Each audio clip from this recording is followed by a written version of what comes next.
আসমান জমিনের মালিক যিনি, কথাও তার কথা বলেন, ঠিক কিনা? এজন্য আমার আপনার মালিক যেহেতু আল্লাহ, ওই আল্লাহর কথা শোনার দরকার আছে না নাই? যদি না শোনেন, একজন মানুষ যদি একজন কামলা নেয়, কামলা বোঝেন বাংলা ভাষায়, যে কাজের লোক বা জোন বা যাই বলেন, কাজে যদি কাউকে নেয়, সারাদিন যদি কাজ না করে, আসরের টাইমে গিয়া যদি ওই মজুরি চাই, মজুরি কি পাবে? পাবে না। তো আমার আপনার মালিককে, আমরা সমস্ত মানুষ মনিবের গোলাম, কথা বলেন, ঠিক কিনা? তো পৃথিবীতে আসার পরে আপনি যদি গোলামি না করেন, তো আল্লাহ আপনাকে কি দিবে এটা আপনি কেন বুঝতে চান না? এটা আপনি কেন বুঝতে চান না? তাহলে ওমাইয়ুতিল্লাহ এর মানে হলো আল্লাহ পাক রব্বুল আলামিন আমাকে আপনাকে যত বিধান দিয়েছেন, সব বিধানের উপরে, হুকুমের উপরে আমল করতে হবে, এতে কোনো সন্দেহ থাকা যাবে না। এই সমস্ত হুকুমের ভিতরে একটা হুকুমের নাম হলো আকিমিস সালাহ। জোরে বলেন, কি? নামাজ কায়েম করা। নামাজ কি করা? আজকে এটা মসজিদের জালসা, নামাজ নিয়ে কিছু কথা হওয়ার দরকার আছে না নাই? সবাই নামাজ পড়ি ইনশাআল্লাহ? কয় ওয়াক্ত? কেউ বলে না, ভেজাল আছে। কয় ওয়াক্ত? সবাই জানেন তো ইনশাআল্লাহ? এই যে কোন এক জায়গায় এক হুজুর ছিল, কি ছিল ভাই? হুজুর ছিল, হুজুরের অভ্যাস হলো যেই বাড়িতে নামাজ পড়ে না, ওই বাড়িতে হুজুর কোনোদিন দাওয়াত খায় না। কি খায় না? এরকম হুজুর মনে হয় ঘরে ঘরে, কথা বলেন, ঠিক কিনা? এরকম হুজুর এখন পাওয়াই যায় না। যে নামাজ পড়ে ওর বাড়িও খায়, যে সুদ খায় তার বাড়িও খায়, যে জিনা করে তার বাড়িও খায়, যে নামাজ পড়ে তার বাড়িও খায়। আছে না নাই? তো ওই হুজুর ছিল, কোন বেনামাজের বাড়িতে দাওয়াত খায় না। এখন ওই মহল্লার ভিতরে, শুধু ওই মহল্লা না, প্রত্যেক মহল্লায় দুই একটা বেনামাজি ভালো মানুষ আছে না নাই? এক কথা পায় না, রাগ করতেছেন আপনারা? দুই একটা এরকম ভালো মানুষ আছে, এক ওয়াক্ত নামাজ পড়ে না, পিছলে কোন দিন পশ্চিম মুখে যায় না। শুক্রবারে যাইটা বইয়ের চালায়। কার চালায়? শুক্রবারে সবাই নামাজ যায়, ওই বান্দা যদি না যায়, বউ ডাক দিয়ে কয়, তোমার মতো কবিসার এই পাড়ায় একটাও নাই। তো এই বইয়ের চালায় অনেকেই নামাজে যায়। তো হুজুর বলছে যে এই মহল্লার ভিতরে আমি কোন বেনামাজের বাড়িতে খাবো না। তো একজন বেনামাজে ছিল, ওনার বউ একদিন ডাক দিয়ে বলতেছে, শোনো, হুজুর তো মহল্লায় সবার বাড়ি খায়, শুধু আমাদের বাড়ি খায় না তোমার জন্য। তো হুজুরকে তুমি একদিন দাওয়াত দাও। তো আল্লাহর বান্দা হুজুরকে দাওয়াত দিতে গেছে। হুজুর দাওয়াত কবুল করে ডাক দিয়ে বলছে, ঠিক আছে দাওয়াত দিলে যাবো, কিন্তু আমার শর্ত মনে আছে, তো আমি কিন্তু বেনামাজের বাড়ি খাই না। বা হুজুর আমি নামাজ পড়ি নাই, এখন ধরছি। কি করছি? নামাজ কি ধরার জিনিস না পড়ার জিনিস? বলেন তো দেখি, কথার ভিতর ভেজাল আছে না নাই? আগে পড়িনি, এখন ধরছি। যাই হোক, হুজুর কথার উপরে মেসেজ করে গেছে। যাওয়ার পরে ডাক দিয়া বলতেছেন যে, বলো তো দেখি, ওই সময় আসরের নামাজ একটু পরে হবে। ডাক দিয়া বলতেছেন, বলো তো দেখি, আসরের নামাজ কয় রাকাত? আসলে আসরের নামাজ কয় রাকাত বলেন তো দেখি? সবাই বলেন, এটা আওয়াজ দিয়ে বলেন। আসরের নামাজ 4 রাকাত। হুজুর যখন জিজ্ঞাসা করছে, বলো তো দেখি আসরের নামাজ কয় রাকাত, ও এখন মনে মনে চিন্তা করছে, আমি তো জীবনে কোনোদিন নামাজ পড়িনি, এ কোন ওয়াক্তে কয় রাকাত নামাজ, এ বলা তো আমার সাধ্য না। তো হুজুর দ্বিতীয়বার জিজ্ঞাসা করছে, বলো আসরের নামাজ কয় রাকাত? মাথা চিন্তা নিচু করে চিন্তা করতেছে, তো বড় বেকায়দা। রান্নাঘরের দিকে তাকাইছে, স্ত্রী হাতের ইশারায় দেখাইছে, এই যে 4 লোক দেখাইছে, বলছে 4 রাকাত। কয়বার দেখাইছে? হুজুর যে কয়েকবার 3 বার জিজ্ঞাসা করছে, স্ত্রী 3 বারে 4 আঙ্গুল দেখাইছে। এবার চতুর্থবার ডাক দিয়ে বলতেছে, বেটা তুমি যে বললা নামাজ পড়ো, তুমি বলতে পারো না কেন আসরের নামাজ কয় রাকাত? এখন মনে মনে চিন্তা করতেছে, উপায় তো আর নাই। এখন ও নামটা পড়তেছে। স্ত্রী এইভাবে কয়বার দেখাইছে ভাই? 3 বার দেখাইছে। তাহলে 3 4 কত হয়? 12। ও মনে মনে চিন্তা করতেছে, আমার বউ যেহেতু 3 বার দেখাইছে 4 আঙ্গুল, তাহলে মনে হয় আসরের নামাজ 12 রাকাত। ডাক দিয়ে বলতেছে, হুজুর নামাজ পড়ি না, মানে আসরের নামাজ 12 রাকাত। হুজুর কি থাকবে না যাবে? হুজুর ধমক দিয়ে বাসার থেকে চলে গেছে। ও বেটা বউকে কি ডাক দেব, তুমি কি এমন উত্তর বলে দিলা? হুজুরকে বলার সাথে সাথে হুজুর দৌড় মারছে। বউ ডাক দিয়ে বলতেছে, বেটা আমার দোষ, তোমার যে আমি দেখাইলাম 4 রাকাত, তুমি 12 রাকাত কেন বলতে গেলা? ভাই 12 রাকাত কইছি তাই হুজুর থাকে না, যদি 4 রাকাত কইতাম মাইট তোমার একটাও মাটিতে পড়তো না। তো এরকম নামাজি হওয়া যাবে? এরকম নামাজি হওয়া যাবে না। নামাজ পড়তে হলে 5 ওয়াক্ত। আল্লাহ নামাজ ফরজ করেছেন কয় ওয়াক্ত? আমরা পড়বো কয় ওয়াক্ত? যদি আল্লাহর গোলাম হয়ে থাকে 5 ওয়াক্ত নামাজ পড়ার দরকার আছে নাই? এবং আল্লাহর জমিনে এমন কিছু মুসলমান আছে যারা জিন্দেগিতে 1 ওয়াক্ত নামাজ পড়ে নাই, কোনদিন জুমার দিনে মসজিদে যায় না, এরপরে অন্যের জমির আইল ছাড়ে, এরপর নামাজের দাওয়াত দিতে গেলে বলে নামাজ না পড়ে আমার ঈমান ঠিক আছে। আছে না নাই? এই সমস্ত শয়তান মানুষ, এরা শয়তান মানুষ। কি মানুষ? এরা কখনো ভালো মানুষ হতে পারে না। আল্লাহ রাসূল বলে দিয়েছেন, যে ব্যক্তি নামাজকে ধ্বংস করে দিতে পারে, সে ইসলামের অন্যান্য গুরুত্বপূর্ণ রকমকে ধ্বংস করে দেবে, এতে কোনো সন্দেহ। এজন্য ওমাইয়ুতিল্লাহ, আমি কিন্তু তাফসীর থেকে বলতেছি, ভালো লাগতেছে আপনাদের? আল্লাহ বলছেন ওমাইয়ুতিল্লাহ, এক নম্বরে হলো আমি আল্লাহ তাআলার আনুগত্য তোমাদেরকে করতে হবে। কি করতে হবে? আমি আল্লাহ তাআলার আনুগত্য তোমাকে করতে হবে। দুই নাম্বার, আল্লাহ পাকের কথা যেখানে আছে ওখানে আরেকজনের কথা আছে। বলেন তো দেখি, তার নাম কি? আল্লাহ রাসূল। কার নাম? আল্লাহ রাসূল। আল্লাহ বলেন ওমাইয়ুতিল্লাহ ওয়ার রাসূলা, তোমার জন্য এক নাম্বার দায়িত্ব আমি আল্লাহ পাকের আইনের বিধানের আনুগত্য করা। ওমাইয়ুতির রাসূল, তোমার জন্য দুই নাম্বার দায়িত্ব হলো আমার রাসূলের সুন্নাতের ইতাআত করা। কথা কার? আমাদের ভিতরে আজকে রাসূলের সুন্নাত কি বাড়ছে না কমছে? শুধু খাওয়ার পরে মিষ্টি খাওয়া, এটাই মনে হয় সুন্নাত। কথা বলেন ঠিক কিনা? সুন্নাত নয় শুধু দাওয়াতের মেহমান, সুন্নাত নয় শুধু খাওয়া শেষে মধুপান, আরো কিছু সুন্নাত আছে তুমি জানো কি? জানলে জীবনে কখনো তা মানো কি? আরো কিছু সুন্নাত আছে তুমি জানো কি? জানলেও জীবনে কখনো তা মানো কি? সুন্নাত শুধু নয় উহুদের প্রতিরোধ, আর সুন্নাত হলো উহুদের প্রতিরোধ। সুন্নাত শুধু নয় মাজলুম সহায়ক, আর সুন্নাত হলো উহুদের প্রতিরোধ। কথা বলেন ঠিক কিনা?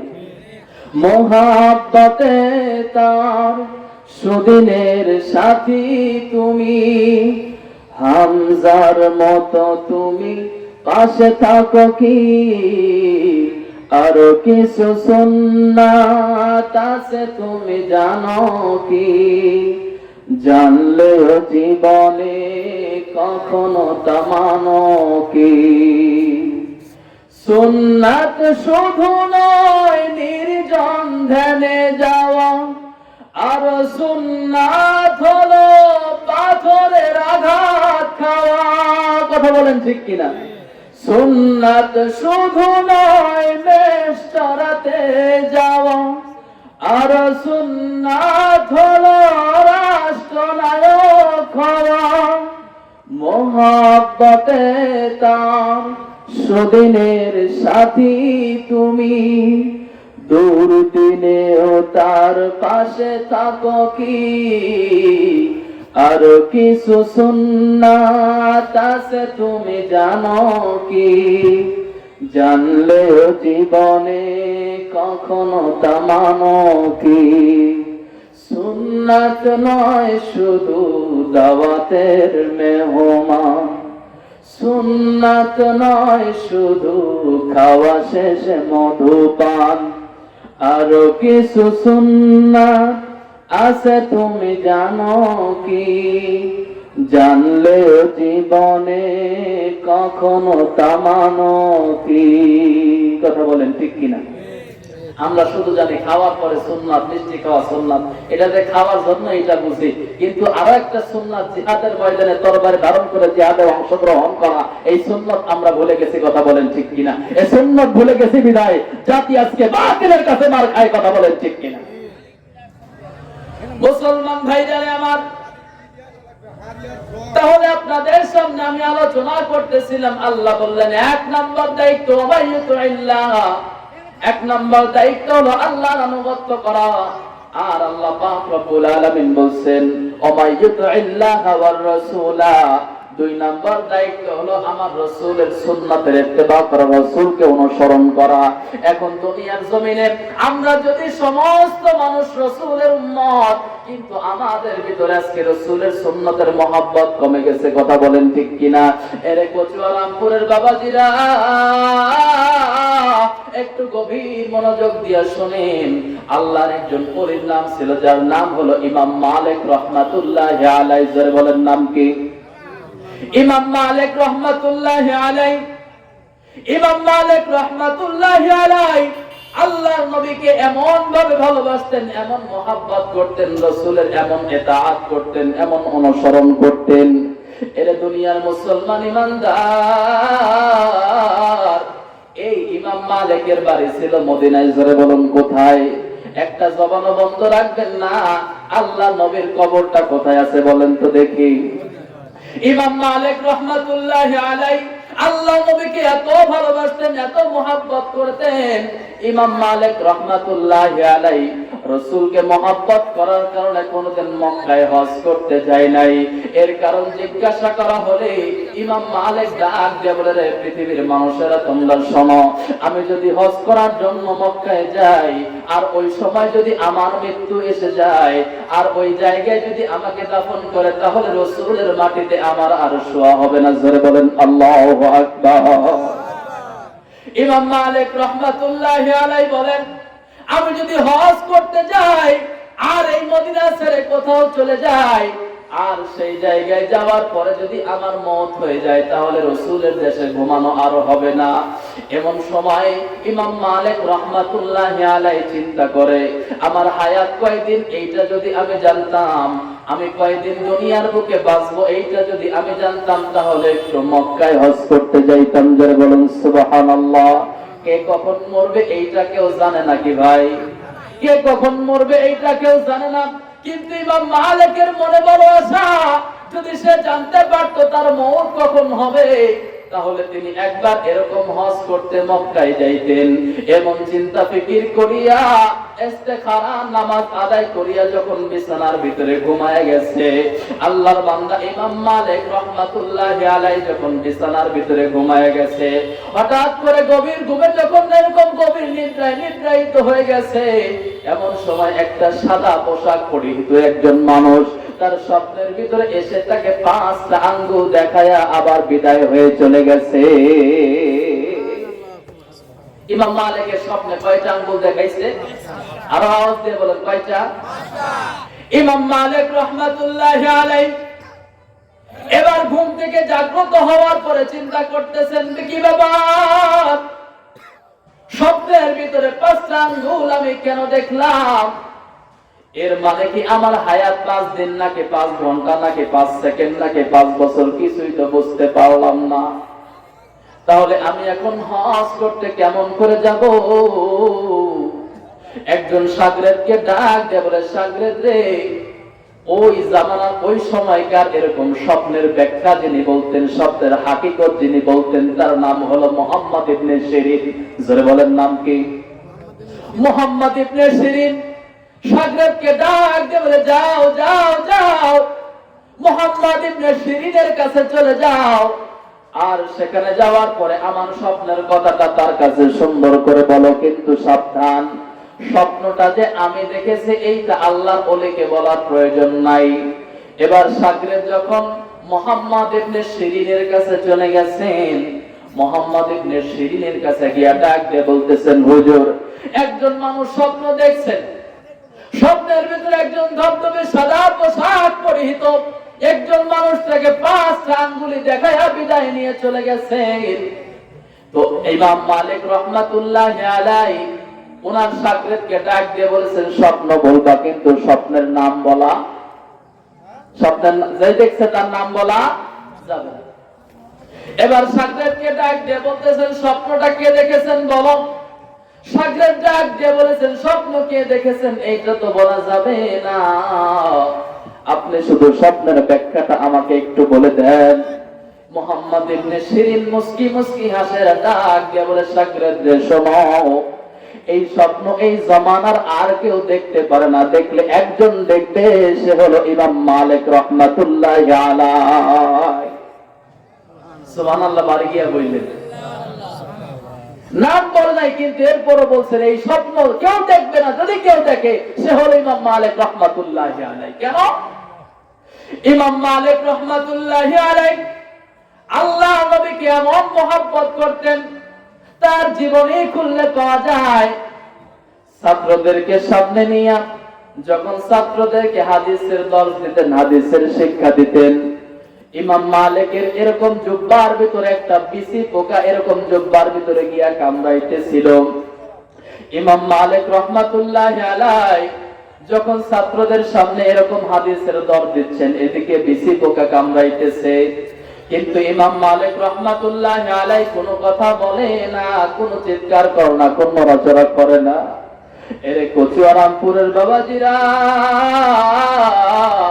রাসূলকে কেমন করে ভালোবাসতে হয় ইমাম মালিকের জীবনের থেকে শিখে নেন। ইমাম মালিক রাহমাতুল্লাহি আলাইহি ওই বিসি পোকার কামড়ের যন্ত্রণায় যখন তার চোখ থেকে পানি দরদর করে পড়তেছেন, হাদিসের দর্শ যখন শেষ হয়ে গেছে, হাদিসের ক্লাস যখন শেষ হয়ে গেছে, ছাত্রকে ডাক দিয়ে বলেছেন আমার জামাটা একটু তুলে দেখো, জামার ভিতরে কি আছে। ছাত্র যখন জামাটা উঠাইয়া দেখে জামার ভিতরে একটা বিসি পোকা ইমাম মালিক রাহমাতুল্লাহি আলাইহিকে দংশন করতেছে। ছাত্ররা ডাক দিয়ে বলেন হুজুর, এই বিসা পোকা আপনার জামার ভিতর গিয়ে আপনাকে দংশন করতেছে, আপনি বললেই তো বাহির করে দিতাম। ইমাম মালিক রাহমাতুল্লাহি আলাইহি ডাক দিয়ে বলেন রে বাবা শোনো, আমি এই জায়গায় বিশ্ব নবী রাহমাতুল লিল আলামিনের হাদিসের দর্শ দিচ্ছি, এই সময় যদি আমি নড়াচড়া করি, এই সময় যদি আমি কথা বলি, তাহলে রাসূলের হাদিসের সাথে আমার বড় বেয়াদবি হয়ে যাবে। আল্লাহু আকবার। ইমাম মালিক ডাক দিয়ে বলেন এই সময় যদি আমি নড়াচড়া করি, তাহলে রাসূলের হাদিসের সাথে আমার বেয়াদবি হয়ে যাবে। সুতরাং এখন হাদিসের ক্লাস শেষ হয়ে গেছে, এখন বিসা পোকাটা বাহির করে দাও। জোরে বলেন আল্লাহু আকবার। রাসূলকে এমন ভাবে মহব্বত করছেন, রাসূলকে এমন ভাবে মহব্বত করছেন, শুধু ইমাম মালিক না।